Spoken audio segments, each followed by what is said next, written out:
Ministre chargé des relations avec le Parlement et l'invité de Preuve par Trois. Bonsoir. Bonsoir. Et merci d'être là avec nous ce soir. Un exécutif à la peine avec un déplacement dijonnais du chef de l'État qui ne semble pas avoir tenu toutes ses promesses, une majorité qui donne toujours l'impression de douter, une opposition qui se réveille. Bref, les temps sont durs, hein, monsieur le ministre, et pas seulement pour les Français. Les questions sont multiples, évidemment, ce soir. Suzette Bloch de l'agence France-Presse, notre partenaire, et puis Perrine Tarnaud de Public Sénat nous rejoindront pour ce Preuve par Trois, réalisé également avec Dailymotion, qui permet aux téléspectateurs de vous interpeller et de réagir. Alors comme si les galères diverses n'étaient pas assez pesantes, l'offensive surprise de la neige paralyse donc une partie du pays. C'est un vrai chaos d'ailleurs, hein, dans certains coins de France aujourd'hui. Et déjà, certains naufragés dénoncent un manque d'anticipation. Que répondez-vous ? Vous savez, d'abord, il y a une situation qui est grave. Le gouvernement a réagi immédiatement. Le Premier ministre a activé la cellule de crise. Et je pense que c'est aussi ces circonstances qui rappellent à quoi servent les services publics. On parlera tout à l'heure du budget de l'État, mais vous voyez, il faut aussi des gens pour déneiger les routes. Il faut des gens pour protéger les Français. Le gouvernement est là pour le faire. Tout a bien fonctionné pour vous ? Je ne sais pas. Je crois qu'à chaque crise... Non, parce qu'il ne faut pas avoir l'assurance que tout est parfait. On a fait tout ce qui était en situation de faire, avec les moyens dont nous disposons. Le Premier ministre dirige la réponse qui est apportée à cette situation-là, mais je crois qu'à chaque fois on s'améliore. Et je préfère d'ailleurs à un certain nombre de critiques un peu extravagantes que j'attends du côté de l'opposition. Ah oui, par exemple des commissions d'enquête au niveau demander régional. Une commission d'enquête. Le mieux, c'est que je fasse répondre quelqu'un de l'opposition à quelqu'un de l'opposition. Et quand M. Bussereau cet après-midi dit que lui, il a été ministre des Transports, et je le cite, et qu'il a été confronté aux mêmes événements, et que la proposition d'une commission d'enquête venant, je crois, de Mme Pécresse, c'est tout à fait extravagant. Au niveau de la région de France. Je crois qu'il dit juste, le gouvernement est présent, on a réagi. Il y a eu 2 réunions aujourd'hui de la commission ad hoc pour répondre à cette situation-là. Et effectivement, le gouvernement est très présent et partage les difficultés des Français. Peut-il mobiliser encore plus de moyens à l'heure où nous parlons ? À l'heure où nous parlons, tous les moyens sont mobilisés, et y compris, il a été envisagé par le gouvernement de surveiller pratiquement à la minute près, la cellule de crise c'est ça, la situation des Français, de chaque Français, les préfets, les services publics dans les départements sont mobilisés. Alors le chef de l'État à Dijon a dû évoquer la situation, cet épisode neigeux, ce retour en force de la neige. Il a dit qu'il fallait des dispositifs exceptionnels face à des circonstances exceptionnelles. On va reparler quand même de l'objectif politique. De son déplacement chez son ami François Rebsamen. Est-ce qu'il a raté ce déplacement à Dijon, selon vous, le chef de l'État, pour reconquérir le cœur des Français? C'est un petit peu l'impression qui se dégage. Est-ce que vous la partagez? Je ne sais pas d'où on tire ce commentaire. Vous savez, quand le président de la République va à Dijon, il décide d'aller, il le dit lui-même, à l'écoute des Français. Ça veut dire que les Français, au contact, à l'écoute des Français, que les Français puissent s'exprimer, qu'ils puissent avoir un contact direct avec lui. Il faut choisir. On ne peut pas lui reprocher de ne pas s'exprimer ou de rester enfermé à l'Élysée, et quand il va sur le terrain, de le lui reprocher aussi. Après, il y a eu 2 ou 3 images dont certains raffolent, pour dire... non, il y a eu des faits. Un syndicaliste qui est de Sud, qui vient et qui dit « vous tenez pas vos promesses », il a le droit de le dire. C'est un droit de son sentiment, c'est pas vraiment une surprise du point de vue. Oui, mais alors ma question est celle-ci. Est-ce que vous allez demander une enquête pour essayer de comprendre la brutalité des policiers qui ont expulsé Manu Militari, certains opposants qui ont dit alors les promesses, elles sont où? Est-ce que l'important, c'était la discussion, le discours du président de la République, la réponse à l'inquiétude des Français, ou cet événement avec quelqu'un qui est là au milieu, qui crie, ces images qui... Non, mais je vous parle des brutalités policières. Brutalité policière, on a demandé effectivement que ce soit apaisé. Enfin, c'est quelqu'un qui est pris et qui est sorti. C'était des policiers locaux, d'après ce que je sais, mais je n'ai pas... Une maladresse. Une maladresse, c'est possible, oui. Bon, il faut que Manuel Valls le fasse savoir également à ses troupes de son côté. Bon, écoutez, je pense que franchement, je crois qu'il y a eu des incidents plus graves et que je suis assez étonné qu'on fasse une montagne de cet événement-là par rapport à ce qu'était l'attente des Français, l'objectif. On peut critiquer le discours, mais bon... Voilà, c'est l'ère de la communication avec notamment Internet. Hein. Il faut en tenir compte. Tout prend une ampleur assez démesurée peut-être. J'en tiens compte, mais c'est pas parce qu'on en tient compte qu'il ne faut pas apporter une nuance à la hiérarchie des faits. Néanmoins, après cette expérience, est-ce que ce type de déplacement prolongé, donc avec une nuit sur place, sera renouvelé? On avait dit à l'Élysée peut-être une fois toutes les 6 semaines. Ben, écoutez, j'espère. Vous espérez? J'espère, parce qu'il ne faut pas que ces incidents-là, et dans tous les cas, je dirais, l'extrapolation qui en est faite aujourd'hui, et les commentaires que je vois ici ou là, découragent le président de la République. Je crois que ce président de la République, François Hollande, il a une image, il a une personnalité propre qui est celle, justement, de quelqu'un qui est proche des Français, qui ne va pas... Il y a surtout des sondages calamiteux en ce moment. On va en parler. Qui ne va pas dans un univers ultra protégé, inaccessible, dans lequel il n'y aurait personne. Cet événement-là montre lui-même d'ailleurs que, effectivement, cet homme qui était contre, il pouvait être à l'approche et il s'est exprimé. On va parler du discours de fond, hein, puisqu'il a affirmé des choses fortes, une orientation, une volonté en tous les cas, mais d'abord sur la popularité. Est-ce que vous estimez que François Hollande est condamné à l'impopularité désormais durant tout son quinquennat? Pas du tout. Pas du tout. Je pense que l'impopularité d'aujourd'hui, elle s'explique. Là aussi, je crois qu'il faut regarder les chiffres avec attention. Notamment le dernier sondage de Ipsos Le Point, sur lequel on focalise les moins 5 points. D'un coup, d'un seul. Oui. Mais est-ce que vous avez regardé la page de derrière qui porte sur l'ensemble des personnalités politiques? Et ça permet aussi de regarder les choses. Vous voulez dire ça ne profite pas à la droite, vous voulez dire? Ça ne profite pas, et il y a... ça, c'est une leçon politique qu'on doit prendre en compte, c'est-à-dire une suspicion, ou plutôt une suspicion d'absence d'efficacité vis-à-vis de l'ensemble de la politique. Ça, c'est une vraie question. C'est dangereux. Et ça, c'est quelque chose qui nous interpelle. Mais je crois que quand on regarde, c'est plutôt ça la leçon de ce sondage. Alors quand vous entendez dire que, par exemple, Nicolas Sarkozy se pose en recours pour 2017, au cas justement où on pourrait redouter dans notre pays une déferlante populiste, c'est-à-dire Front National. Vous comprenez son attitude? Écoutez, je trouve que sa méthode, d'abord, elle n'est pas d'une franchise totale. Faire une interview, donner une interview sans avoir l'air de la donner tout en la donnant, à travers des propos rapportés qui ne sont pas démentis, je pense que je préfère un discours qui est franc, direct, celui que tient le président de la République et le Premier ministre aujourd'hui en France. D'accord, mais sur la velléité de retour, sur le fond, là, de Nicolas Sarkozy, on dit qu'il hésite entre le retour en politique et puis éventuellement la direction d'un fonds souverain du Qatar. Vous lui dites... Écoutez, je pense lancez-vous dans les affaires? C'est son problème, premièrement. Et deuxièmement, je ne pense pas que ce soit un message pour la France. Je ne pense pas que ce soit un message pour les Français. C'est un message pour l'UMP et pour ses concurrents. C'est-à-dire que ceux, Bertrand, Fillon et Copé, qui se sentent des ailes et qui commencent à se mettre à un pied d'égalité avec lui, il leur dit halte là de jouer. Vous êtes en seconde division. Moi, je reste en première division, mais à droite. Alors, vous dites que François Hollande pourra rebondir dans les sondages d'ici la fin de son quinquennat. On se souvient que François Mitterrand et Jacques Chirac avaient pu rebondir, eux, mais dans une seule circonstance, la cohabitation. Hein, et certains évoquent des élections législatives anticipées. Oui, la politique fiction n'est pas interdite, mais ça n'a aucune réalité. Dans quelles conditions les Français pourraient retrouver le chemin de la confiance, alors qu'aujourd'hui ils sont sur une défiance, mais qui est une défiance vis-à-vis de l'ensemble du personnel politique. Nous sommes dans une situation de crise, nous sommes dans une situation difficile, et nous tenons un langage de vérité, mais qui n'est pas un langage de soumission. C'est ça, c'est ça. Nous ne sommes pas là simplement de dire, eh ben, pour l'instant ça va mal, il n'y a qu'à attendre. Non, nous attendons pas.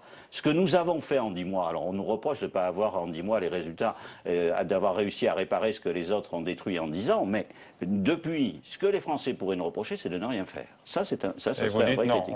Nous ne faisons que ça. Bon. Nous ne faisons que ça. Chaque jour, nous mettons en place des dispositifs dont certains ne sont même pas entrés en application. Sur le travail, notamment, sur la flexibilité, la compétitivité. Alors justement, surtout sur la compétitivité. Surtout, on va en parler, parce que le texte va venir devant les parlementaires. Je parle de la compétitivité pour les entreprises. Les 20 milliards que nous avons dégagés. Le premier chèque a été signé par Pierre Moscovici lundi.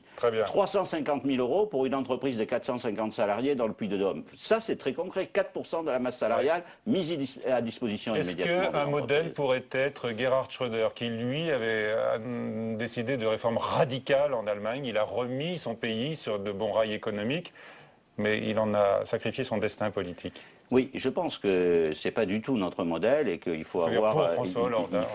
Il faut porter un regard très lucide sur ce qui a été fait en Allemagne. Et la comparaison, en l'occurrence, n'est pas raison. Les résultats, d'abord, la politique elle-même.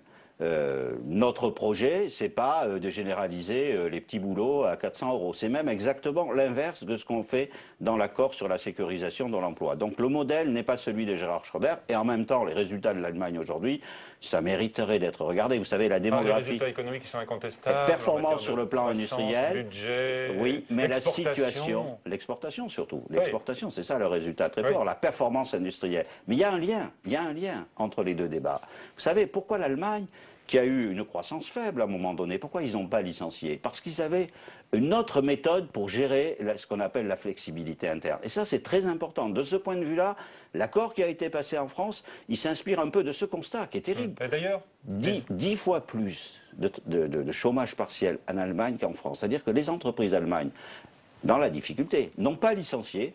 Les gens ont eu le chômage partiel, ils ont eu de la formation, et dès qu'il y a une petite reprise, ils ont ces compétences qui sont là. On parle du fond quand même, de ce discours de François Hollande à Dijon. Est-ce que vous êtes satisfait de l'entendre assumer de plus en plus son positionnement, son orientation social-démocrate quand il s'attaque à tous les blocages de la société?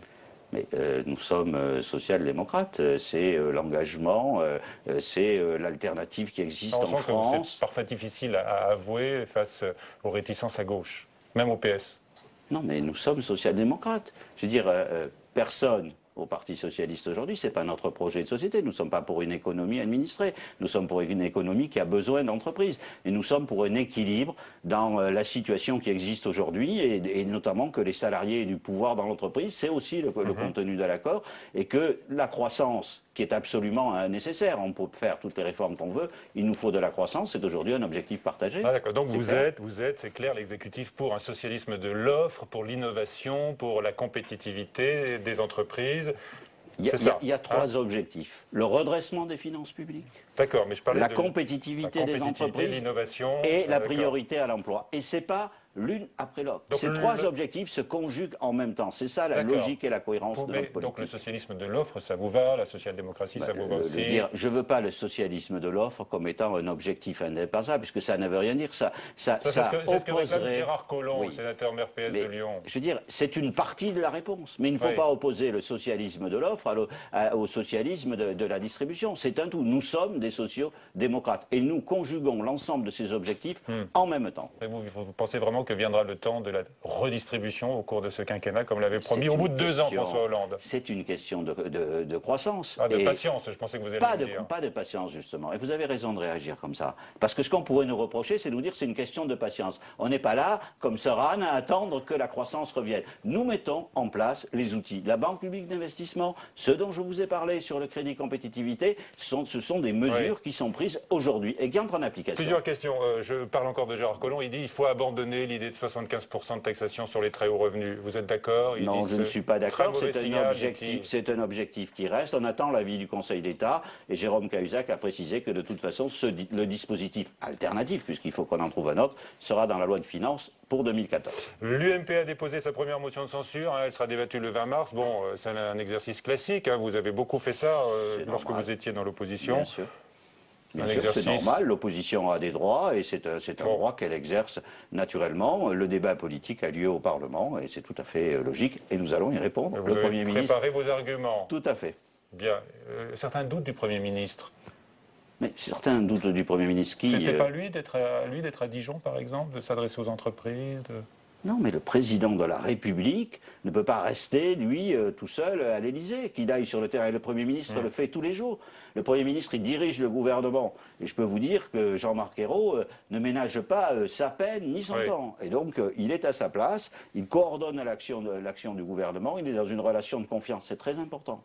Total avec le président de la République. Ça n'a pas changé. Et ça, c'est extrêmement important. Ça n'a pas changé.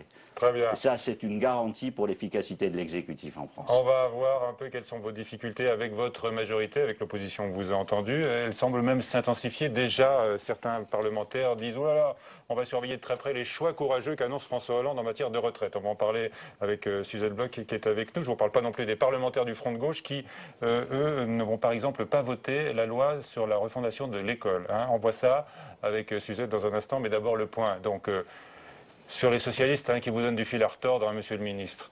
Mathilde Bélanger. Expliquer le cap, faire de la pédagogie sur l'action gouvernementale, c'était l'objectif de ces 2 jours à Dijon et pour beaucoup au sein même de la majorité, il était temps. Les parlementaires socialistes sont nombreux à demander plus de clarté à François Hollande. Pour certains, le chef de l'État a péché par excès d'optimisme. Il aurait fallu dire plus tôt la gravité de la situation économique. Je crois que chacun a le sentiment qu'on a peut-être manqué l'occasion l'an passé de dire les choses d'une manière claire et nette et que cette occasion ne repassera pas plusieurs fois. Il faut le faire maintenant, après il sera trop tard. Les parlementaires s'inquiètent aussi de la cacophonie au sein du gouvernement. Dernière en date, la question de la fiscalisation du diesel a vu s'opposer publiquement Arnaud Montebourg, Delphine Batho et Cécile Duflot. Un manque de cohérence pointé du doigt par le chef des sénateurs socialistes François Rebsamen et par certains députés. Il n'y a pas besoin d'un recadrage en soi, il y a besoin que certains ministres soient recadrés, qu'ils arrivent à comprendre qu'ils ne sont plus des militants socialistes qui, dans la salle des 4 colonnes, peuvent faire les déclarations qu'ils souhaitent, mais qu'ils sont dépositaires de l'intérêt général et donc qu'ils doivent calibrer leurs interventions en fonction de cet intérêt. Mais les parlementaires sont aussi sévères vis-à-vis du Parti socialiste qui ne tiendrait pas son rôle d'animateur du débat politique. Car les interrogations portent aussi sur le fond. Le choix de la rigueur est de plus en plus contesté, en particulier à la gauche du parti. C'est un mauvais choix parce que j'entends des formules du genre un effort va être demandé à tous les Français. Mais il y a des gens qui ne peuvent plus faire d'efforts. Il y a des gens qui sont en dessous du niveau de flottaison. Je pense que ce qui manque aujourd'hui, c'est un équilibre entre les efforts et les retours sur ces efforts, et que François Hollande aurait d'une certaine manière, le gouvernement, peut-être intérêt à accélérer certaines réformes, je pense à la réforme fiscale. Après Dijon, François Hollande se livrera à un nouvel exercice de pédagogie. Il devrait s'exprimer à la télévision avant la fin du mois. Voilà, Suzette Bloch de l'agence France Presse nous a rejoint. Bonsoir Suzette, vos questions à Alain Vidalis. Bonsoir. Bonsoir Monsieur le Ministre. Harlem Désir défend tout ce qui ne se fera pas. La taxe à 75%, la PMA, le non-cumul des mandats dès 2014. Y a-t-il un problème au PS? Est-ce que je peux reprendre votre liste? La taxe à 75%, je le répète, il y a eu une annulation par le Conseil constitutionnel. Nous avons saisi le Conseil d'État et Jérôme Cahuzac a confirmé qu'il y aurait une réponse dans la loi de finances pour 2014. Mais non, puisque je viens de vous dire qu'on attend la réponse du Conseil d'État sur ce qu'on peut faire ou pas faire. Bon, sur la PMA, vous savez ce qui s'est passé. Donc nous sommes dans l'attente de la réponse du Conseil national d'éthique. Et lorsque le Conseil national d'éthique donnera sa position, aujourd'hui, le gouvernement n'a pas dit que nous avions renoncé, qu'il y aura une loi sur la famille dans laquelle la question pourra être traitée. Mais Suzette, vous vouliez savoir si le PS était une espèce de boulet pour le gouvernement, si j'ai bien compris. Le PS est aujourd'hui l'expression de la majorité et il accompagne le gouvernement. Ah bon? Vous trouvez qu'il accompagne? Mais naturellement. On a un parlementaire, on a entendu Gaëtan Gors qui dit que le PS est complètement à contre-courant. Mais attendez. Jean-Christophe Cambadélis. Attendez, l'expression de telle ou telle personne, ce parti n'est pas connu pour être un parti monolithique. Ce parti est quelque chose de vivant dans lequel beaucoup de gens s'expriment. La direction du Parti socialiste n'est pas aujourd'hui dans une situation de je ne sais quel conflit. Elle est dans une situation d'accompagnement de la politique. En même temps, le parti en tant que tel garde son autonomie. Et c'est normal qu'il y ait un débat ou qu'il y ait des discussions. Mais je préfère vous dire que c'est une vision très réductive de la qualité de nos relations. Maintenant, on a même le patron des sénateurs PS, François Rebsamen, qui hausse le ton. Il dit qu'il faut arrêter le concours Lépine des propositions fiscales. Et les coups semblent pleuvoir chez vous d'un peu partout maintenant. Lorsque François Rebsamen dit cela, il a raison. Mais il vise qui? Certains ministres. Parfois certains ministres, et puis j'ai envie de vous dire, beaucoup d'échos de presse. C'est assez extraordinaire de voir que lorsqu'il y a un rapport qui est demandé ici ou là avec des propositions, on a pendant 3 jours des articles partout, ils vont fiscaliser les allocations familiales. Personne n'a jamais décidé ça. Et le gouvernement est obligé de dire non, rien n'est arrêté. Alors, je sais qu'il y a beaucoup d'impatience et que l'actualité est de plus en plus rapide, mais... Il y a aussi beaucoup de petites phrases de ministres. c'est le point, oui, des petites phrases, mais qui sont souvent sur des sujets qui n'ont pas été arbitrés et qui sont dans leur domaine de compétences. Mais il n'y a qu'une seule réponse politique, qui est la réponse du gouvernement. Oui, mais est-ce que vous pensez que c'était l'intérêt de François Hollande d'aller à Dijon alors que le sénateur maire, la veille et le matin même, a tiré la sonnette d'alarme ou a presque tiré dans les genoux? On a quand même du mal à comprendre. Ben parce que vous êtes marqué par 5 années de Sarkozy, mais ça a été très profond. Vous savez, les choses sont organisées, on ne voit que des policiers, il n'y a aucune contestation, c'est cadré, il y a une annonce par jour. La question portait sur les critiques de François Rebsamen sur le manque de cohérence de la politique.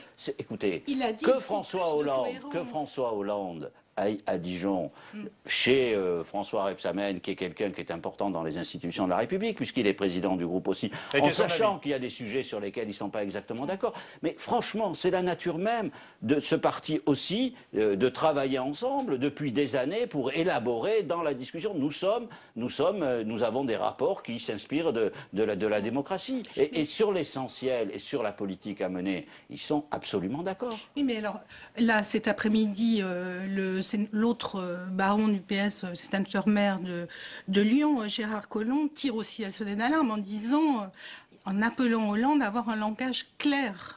Ben, je pense qu'il a eu la réponse. En quoi le discours de François Hollande d'aujourd'hui n'est pas un discours clair? Les choses sont très précises. Qu'a dit le président de la République? Qu'a dit le président de la République aujourd'hui? Eh ben, il a répondu par un discours très clair à l'attente de Gérard Collomb. Et donc je pense qu'il doit être comblé, sauf sur un point, c'est vrai. Lorsque Gérard Collomb dit il faut uniquement faire une politique de l'offre, c'est pas ce que répond le président de la République. Il y a la politique de l'offre, et Gérard Collomb a raison sur ce point, mais en même temps, il y a la question de la réduction de l'emploi avec des mesures qui ne sont pas de la politique de l'offre quand on fait les emplois d'avenir, quand on fait le contrat de génération. Et donc, c'est pas l'un ou l'autre. Il y a une cohérence de la politique que le président de la République a rappelé cet après-midi autour de 3 axes dont on ne sortira pas et qui vont redresser la France dans la justice, qui sont le désendettement, qui sont la compétitivité et qui sont la priorité à l'emploi. Dans son discours, François Hollande à Dijon a expliqué qu'il fallait des choix courageux sur les retraites. Et dans pratiquement la minute d'après, un député PS, Jérôme Gage, dit « Nous serons extrêmement attentifs parce que les ménages ne pourront pas... il ne faut pas mettre en difficulté la consommation des ménages. » Dans la minute près. Donc, vous n'ignorez pas, vous connaissez, vous savez qui est Jérôme Gage. Il exprime une sensibilité, et il continue à l'exprimer. Il n'est pas toujours d'accord avec la ligne, et ça fait aussi la richesse du Parti socialiste. Mais sur la question de la déclaration sur les retraites, ce qui est intéressant, c'est de regarder très précisément ce qu'a dit le président de la République, et notamment sur un mot qui est très important. Quand il dit on va faire une réforme courageuse, en tenant compte de quoi? Des 20 milliards annoncés de déficit à l'horizon 2020, et surtout, il dit, et de la pénibilité. Eh bien, je vais vous dire, quel est aujourd'hui ce qu'il y a de plus inadmissible sur la question des retraites? Eh bien, c'est la question de l'espérance de vie. Parce que quand vous êtes aujourd'hui ouvrier, que vous avez travaillé dans un certain nombre de circonstances, travail de nuit, travail aux intempéries, on sait tous que vous avez une espérance de vie qui est réduite de 7 ans ou 8 ans par rapport à d'autres métiers. Mais il y a des mesures qui ont été prises dans ce sens, avec la réforme Fillon-Sarkozy. Mais il y avait des mesures, non. Pour ceux qui avaient cotisé longtemps, il ne faut pas confondre les deux choses. Quelles pourraient être les mesures sur la pénibilité? Justement, c'est ouvert aux partenaires sociaux. Mais le fait que, je ne vais pas vous donner les réponses, je donne une piste, ne les prenez pas pour argent comptant. Mais c'est vrai que la majoration, par exemple, de dire 5 années pour compter plus 6 ou 7 années, parce que justement, il y a cette question de l'espérance de vie. Mais je vais vous dire, moi, en tant que socialiste depuis toujours, je pense qu'il y a là une mesure par rapport à l'une des scandales, finalement, de la situation des retraites, une injustice fondamentale, des gens qui, finalement, cotisent toute leur vie et qui en profitent moins longtemps. Eh bien, si on rentre dans la réforme, les Français comprendront que c'est une réforme de justice. Ça, c'est un des volets, parce que François Hollande parle de choix courageux, et Marisol Touraine a dit...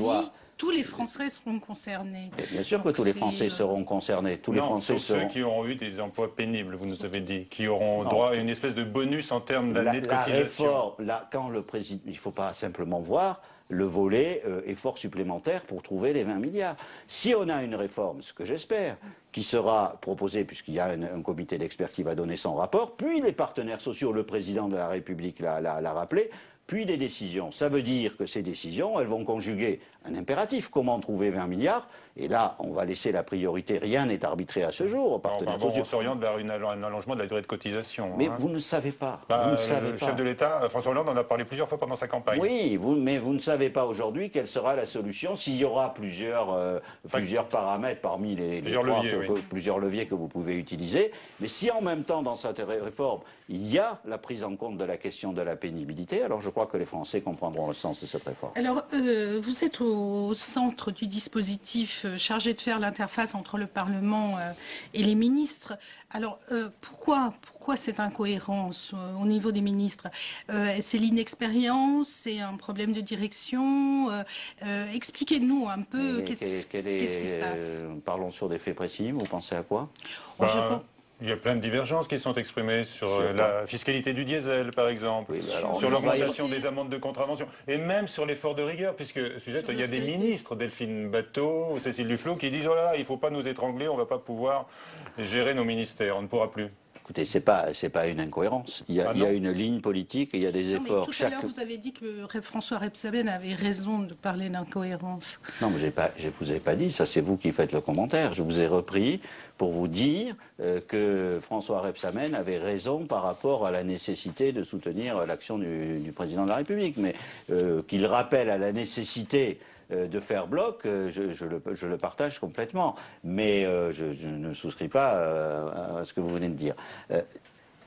Je ne crois pas aujourd'hui, franchement, que la marque de fabrique de ce gouvernement, ce soit des difficultés à l'intérieur des ministres. Enfin, vous êtes suffisamment observateur pour voir que quand on dit on va faire des efforts, qu'il y ait quelques ministres qui disent bon, moi je défends, mais c'est normal, ils ont leur rôle. Mais quand l'arbitrage est rendu, c'est pas la situation. Ils vont à l'encontre d'un cap qui a été fixé sur les économies, les coûts budgétaires. Aucun des ministres ne dit l'horizon, les exigences ne sont pas bonnes. Qu'il y ait des ministres qui pensent que leur secteur, ça montre plutôt un investissement de leur part, mais le jour, Jérôme Cahuzac l'a dit très clairement. Ça, il leur dit clairement. Hein. Bon, Jérôme Cahuzac a dit les choses, même. Sauf que, faut quand même rappeler, et Jérôme Cahuzac l'a rappelé, que les priorités du président de la République seront respectées. La jeunesse, l'éducation, l'emploi, la police et la gendarmerie. Dernière question, Suzette. Est-ce que vous êtes, comme Manuel Valls, sceptique sur la proposition de loi communiste sur l'amnistie sociale votée au Sénat? La soutenez-vous comme Christiane Taubira? La position du gouvernement, ce n'est pas un soutien. Je ne pense pas que vous puissiez dire que Christiane Taubira l'a soutenue. Le gouvernement a dit sagesse. Si, elle a dit que c'était une avancée. C'est une avancée, mais la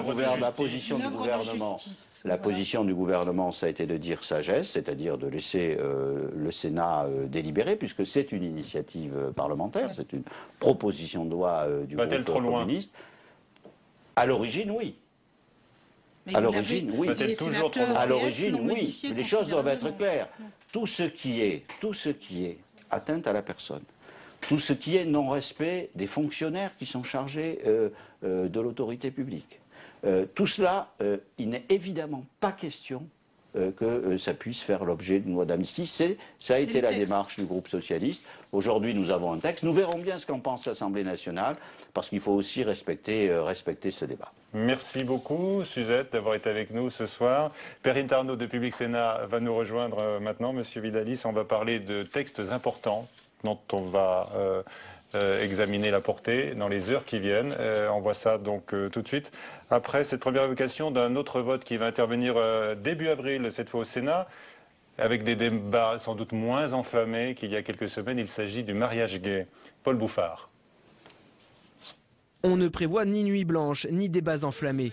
Les discussions du projet de loi sur le mariage homosexuel devraient être moins houleuses qu'à l'Assemblée nationale. Pourtant, le vote ne sera pas simple. Certains sénateurs plaidaient pour un vote conforme, un vote sans modification du texte, ce qui éviterait un retour devant les députés. Mais pour le père du Pacs, Jean-Pierre Michel, rapporteur du texte, il faut encore régler un certain nombre d'imperfections. Le texte, je le prends tel qu'il est, c'est-à-dire que je n'ajoute rien. C'est le mariage ouvert au couple des mêmes sexes et l'adoption. Voilà, c'est tout. Et donc dans ce cadre-là, j'apporte un certain nombre de modifications juridiques, mais qui sont vraiment très très techniques. Le rapporteur socialiste prévoit une dizaine d'amendements, mais rien sur les questions de PMA et GPA. En revanche, certaines composantes de la gauche sénatoriale risquent bien d'alimenter le débat, comme le groupe écologiste. À l'Assemblée, c'est plus de 5000 amendements qui ont été déposés. Parole du MP, au Sénat, il n'y aura ni entrave ni excès. Le vote de l'opposition sera plus raisonnable. Je pense que la méthode de travail va être différente. D'abord, nous n'allons pas utiliser la voie des milliers d'amendements qui a été utilisée à l'Assemblée nationale. Je pense qu'au contraire, on va se focaliser sur quelques centaines d'amendements. D'autres ont tout de même envie de débattre pour défendre leurs convictions personnelles. Ni à droite ni à gauche, on devrait vraiment se sentir complètement libre. C'est non seulement une tradition du Sénat, mais sur des textes qui engagent, encore une fois, l'intime, qui engagent la conscience personnelle, eh bien ça devrait être des textes qui dépassent les consignes de parti. Autre surprise à prévoir, des agitations à droite. Quelques sénateurs affichent leur vote favorable. Derrière Alain Milon ou encore Fabienne Keller, ils diront oui au texte. À partir du 4 avril, les discussions dureront au moins une semaine et demie. Voilà, il y a aussi des parlementaires de l'opposition qui votent certains textes sur le mariage gay et même peut-être des députés UMP sur la réforme du marché du travail, en tous les cas l'accord sur l'emploi. Oui, Jean-Pierre Raffarin nous a dit qu'il voterait certainement le texte la semaine dernière sur ce plateau. Bonsoir Alain Villette. Bonsoir. Bonsoir Alain Villette. Karine Arnaud, donc avec nous. Donc est-ce que la discussion vous apparaît a priori moins tendue sur le mariage pour tous au Sénat qu'à l'Assemblée nationale ?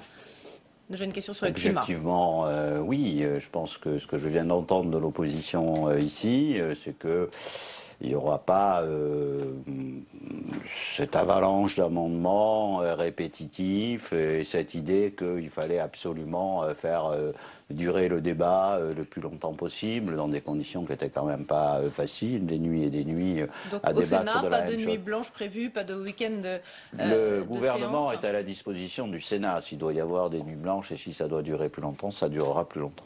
Est-ce que le texte tel qu'il est sorti de la discussion à l'Assemblée nationale a besoin d'être corrigé selon vous ? Est-ce que le gouvernement va présenter quelques amendements ? Le gouvernement, non. Mais évidemment, il ne m'appartient pas ni au gouvernement ni à personne de dire au Sénat que ce texte ne serait pas amendable. Le Sénat va faire son travail et nous enregistrerons le travail du Sénat. Donc a priori, il n'y aura pas ce qu'on appelle un vote conforme par rapport au texte voté à l'Assemblée nationale et donc une seconde lecture sur le texte mariage pour tous. Écoutez, il n'y a pas d'exigence de ce point de vue-là et le gouvernement respectera le travail du Sénat. Donc on verra à partir de début avril au Sénat. 4 avril. 4 avril. 4 projets de révision constitutionnelle en Conseil des ministres à partir de demain. Alain Vidalis, c'est un peu la surprise de la journée. Ces projets de loi concernent la suppression de la Cour de justice de la République, la réforme du Conseil supérieur de la magistrature, l'inscription du dialogue social dans la Constitution, ainsi que la fin du statut de membre de droit du Conseil constitutionnel pour les anciens présidents de la République. Dites-moi si j'ai oublié quelque chose. Alors vous avez à peu près juste, mais un peu dans le désordre. Donc je vais vous dire très précisément le contenu des 4 textes qui seront présentés demain au Conseil des ministres. D'abord, vous avez raison, le premier texte portera sur la réforme du Conseil supérieur de la magistrature, réforme de sa composition et réforme de son rôle. Le deuxième texte portera sur le statut juridictionnel du chef de l'État au sens civil et des ministres avec la suppression de la Cour de justice de la République. C'est le même texte, c'est le second. Pas le statut pénal du chef de l'État. Pas le statut pénal, j'ai bien dit le statut juridictionnel. Je vais vous expliquer après la raison qui est commune sur les textes qui n'ont pas été retenus. Troisième texte sur le cumul des mandats des ministres. Donc l'interdiction du cumul avec une fonction exécutive avec locale. des exécutifs locaux et le Conseil constitutionnel, c'est-à-dire l'impossibilité pour les présidents, après ceux qui sont aujourd'hui les anciens présidents de la République, d'être membres de droit. Et quatrième texte sur la démocratie sociale. Donc vous n'avez gardé que les textes qui finalement font consensus et qui auraient une chance d'obtenir une majorité en Congrès. Plusieurs. Alors, il en manque plusieurs et qui obéissent exactement à ce que vous venez de dire. Quelle est la logique ? La logique, c'est que le Premier ministre a été chargé chargé par le président de la République, à la suite du rapport de Lionel Jospin, de recevoir l'ensemble des groupes parlementaires, des responsables de partis, pour savoir comment on pouvait espérer avoir une majorité des 3/5 sur telle ou telle réforme. Il ne sert à rien, sachant que la majorité n'a pas à elle seule ces 3/5 et qui donc il faut qu'il y ait sur chaque texte une participation de l'opposition actuelle pour que cette réforme ait lieu. Donc ça ne sert à rien de présenter des textes dont on sait par avance qu'ils n'arriveront pas à réunir cette majorité. Et d'ailleurs, si la question suivante, mais elle est naturelle, était de savoir pourquoi 4 textes et pas un seul. D'abord, c'est pas une première, ça a déjà existé. 3 réformes, par exemple, à un seul congrès en 2007. Puis avec 4 textes, ça laisse la possibilité d'en avoir peut-être 2 adoptés et 2 rejetés. Non, c'est pas ça. Est-ce que vous pouvez prendre le risque de ne pas les voir adoptés tous? C'est pas ça. D'abord, ça peut exister, mais c'est surtout le fait que quand on a fait les consultations, vous avez des gens qui sont opposés à un des 4, et que si vous les mettez tous ensemble, ils vont voter contre la globalité. Et donc aujourd'hui, on a recherché l'efficacité. Non, l'objectif, et c'est pour ça, parce que vous en avez certains qui ne voteront pas tel ou tel texte, mais qui en voteront d'autres, et donc l'opinion aujourd'hui, c'est qu'on peut avoir peut-être une majorité qualifiée. Peut-être. Mais alors donc c'est un coup de poker? Non, c'est pas un coup de poker. Ou un coup tout court? Non, il y a eu une concertation. Quand je vous dis peut-être, c'est l'inverse. C'est l'inverse. J'accepte pas le peut-être. Mais si je vous dis c'est à coup sûr, alors là, vous allez me dire quelle arrogance, quelle prétention. Non, la sélection de ces textes-là, c'est sur la base des conditions politiques qui nous permettront, on l'espère, d'arriver à ce qu'ils soient tous adoptés. On l'espère est important. Tous adoptés. Dernière question sur cette révision constitutionnelle. Du coup, le Congrès aura lieu quand? Je ne peux pas, c'est une prérogative du président de la République. Maintenant, on peut se dire avec le calendrier parlementaire tel qu'il est aujourd'hui. Le plus probable, fin juillet, et peut-être en septembre. Dernier point peut-être, donc en tous les cas, l'absence de majorité large conduit François Hollande à renoncer à une partie de ses promesses de campagne. Non, mais il ne renonce à rien. Ses convictions n'ont pas changé. Non, mais d'accord, mais l'application est le. Mais à quoi ça sert? Mais attendez, c'est pas lui qui est responsable du fait que sur telle ou telle position, M. Borloo ou les amis de M. Sarkozy ont changé de position. Aujourd'hui, quand vous interrogez M. Borloo ou les groupes centristes, dont certains avaient dit à un moment donné sur tel ou tel texte qui n'est pas là, et je veux évoquer le droit de vote, voilà, le statut pénal ou le droit de vote des étrangers, mais quand aujourd'hui vous les recevez et qu'ils disent au Premier ministre on ne le votera jamais, franchement, mettre cette réforme à l'ordre du jour aujourd'hui et qu'elle aille à un échec, c'est la meilleure façon de l'enterrer. Et nous, nous ne voulons pas la condamner pour toujours. Et voilà. Et nous ne voulons pas qu'il y ait ce vote négatif. Vous enterrez le droit de vote des étrangers? Non, nous ne le condamnons pas. Nous espérons que lorsque seront passées peut-être certaines échéances, ceux qui s'étaient prononcés pour, eh bien, seront revenus à de meilleures intentions. Mais dans tous les cas, ce qu'on ne veut pas, c'est qu'il y ait un vote négatif qui enterrerait définitivement ce qu'on ne peut pas faire aujourd'hui. Nos convictions et celles du président de la République et du Premier ministre restent les mêmes. Autre promesse de campagne, c'est la limitation du cumul des mandats. Là, le texte, vous nous aviez dit la dernière fois qu'on vous avait vu sur ce plateau que le texte arriverait en Conseil des ministres avant la fin du mois de mars. Est-ce que c'est toujours le cas? Ça reste une possibilité, on reste dans ce créneau-là. Oui. Écoutez, si c'est à 15 jours près, vous m'en voudrez peut-être, mais dans tous les cas, le texte reste d'actualité. Il y a un problème, vous le savez, puisque l'avis du Conseil d'État sur ce qu'on souhaitait faire a changé un peu la donne. Oui, mais justement, est-ce que le président de la République a tranché sur l'application de la limitation du cumul de mandats? Est-ce que ça sera 2014, 2017? Est-ce que le gouvernement se range derrière l'avis du Conseil d'État 2017?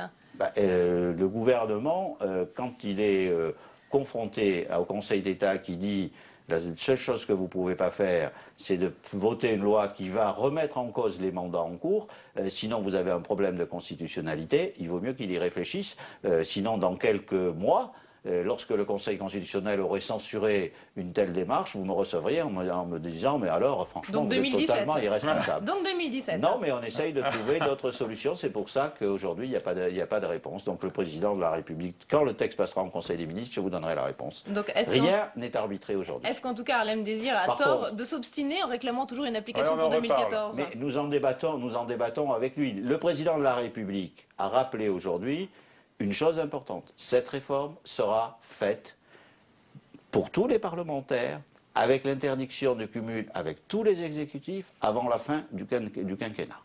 Il reste à préciser la date d'application pour telle ou telle chose, mais ce qui est sûr, c'est qu'à la fin du quinquennat, conformément à son engagement tel qu'il est écrit, littéralement, cette promesse sera tenue. Avec une application peut-être plus tard. Non, en fait. À la fin du quinquennat. À la fin du quinquennat. À la fin du quinquennat, c'était l'engagement du président de la République. Dans tous les cas, ce qui est sûr, c'est qu'à cette date-là, ce sera tenu. Très bien. Voilà. Examen en ce moment au Sénat, revient le texte en seconde lecture sur la modification de mode de scrutin pour les élections cantonales, les municipales, mais aussi les sénatoriales. La droite dénonce un véritable tripatouillage, c'est le mot de Jean-Claude Gaudin, électoral. C'est vrai que ça laisse un peu dubitatif toutes ces modifications de scrutin à peine un an des élections. Alors, il y a deux choses. Il y a le scrutin en lui-même et le principe du scrutin. Je pense que la droite, je dirais si je me trompe, eux, ils avaient promis de supprimer le Conseil général puisqu'ils voulaient qu'un conseiller territorial. Donc, de toute façon, il fallait qu'ils fassent un redécoupage. Comment ils auraient fait ce redécoupage? Sous les fourches codines, normales, de ce qu'a dit le Conseil constitutionnel, c'est-à-dire de respecter entre le plus petit canton, enfin par rapport à la moyenne dans un département, plus 20% ou moins 20%. C'est d'ailleurs une discussion, mais il aurait fallu qu'ils le fassent. Alors c'est vrai que lorsqu'ils nous accusent de tripatouillage, je dois dire que j'écoute avec attention parce que je sais que j'ai affaire à des experts. Mais nous essaierons de le faire. Vous n'avez pas de modèle, nous essaierons, voilà, c'est pour ça que je fais attention. Et donc nous essaierons pour effectivement. Leur défense, ils disent qu'ils n'ont jamais modifié autant de scrutins en même temps. Je pense que oui, enfin, c'est quand même une excuse. C'est quand même une excuse. Il y a quand même la conjonction de trois ils ont un modifications importantes en même temps. Oui, mais il y a les élections qui arrivent en même temps. Mais ils ont quand même un passif un peu lourd.